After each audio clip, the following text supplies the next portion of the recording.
Munnar Mattupetty R&D ഡിവിഷനിൽ കാട്ടാന പ്രസവിച്ചു. ചികിത്സ നൽകാൻ വനംവകുപ്പ് നടപടി തുടങ്ങി. പ്രദേശത്ത് RRTയെ നിയോഗിച്ചു. രാഹുൽ വിജയനുണ്ട് ഇടുക്കിയിൽ നിന്ന്. രാഹുൽ, വിവരങ്ങൾ. ഉന്മേഷ്, ഈ കുട്ടിയാനായി ജനിച്ച കുട്ടിയാനയ്ക്കാണ് ചികിത്സ നൽകാൻ വേണ്ടി വനംവകുപ്പ് തീരുമാനിച്ചിരിക്കുന്നത്. ഇന്നലെ രാത്രിയിലാണ് ഈ കാട്ടാന പ്രസവിച്ചത് എന്നുള്ളതാണ് വനംവകുപ്പ് പറയുന്നത്. ഈ കുട്ടിയാനയ്ക്ക് ശ്വാസമുണ്ട്, ജീവനുണ്ട്, അതാ ആ തറയിൽ തന്നെ കിടക്കുകയാണ്, പക്ഷേ എഴുന്നേൽക്കുന്നില്ല. സാധാരണ ഈ ആനകളൊക്കെ പ്രസവിച്ച ഉടൻ തന്നെ കുട്ടിയാനകൾ എഴുന്നേറ്റ് നടക്കാറുള്ളത് പതിവാണ്. അത്തരത്തിലൊരു സാഹചര്യം ഇവിടെ ഇല്ല.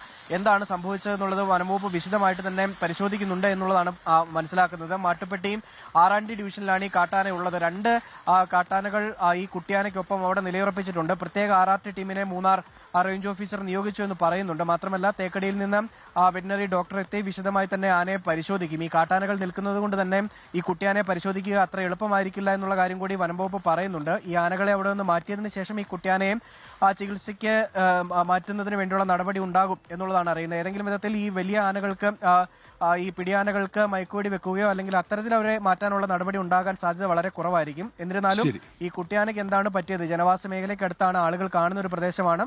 അതുകൊണ്ട് തന്നെ എന്താണ് പറ്റിയതെന്നുള്ളത് വിശദമായിട്ട് തന്നെ വനംവകുപ്പ് നോക്കുകയാണ്. ശരി, രാഹുൽ വിജയനാണ് ഇടുക്കിയിൽ നിന്ന് വിവരങ്ങൾ നൽകിയത്.